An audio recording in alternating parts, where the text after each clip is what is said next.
আগেও দেখেছেন আমি এই শ্রমজীবী মানুষের পাশে দেখেছি এবং এখানেও এসেছিলাম এবং এদের অবস্থা দেখে আমার খুবই কষ্ট হয়েছে এবং এরা না খেয়ে এরকম অবস্থায় আছে। আমি কালকে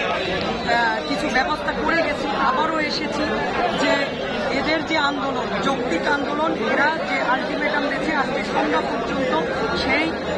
তাদের দাবি না মানা পর্যন্ত এরা আন্দোলন করবে এবং আলটিমেটামের পরেও যদি তাদের দাবি না মানা হয় তাহলে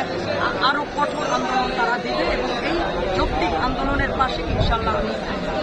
এবং আমার সাথে নেতাকর্মীরা আছেন দলের, তারাও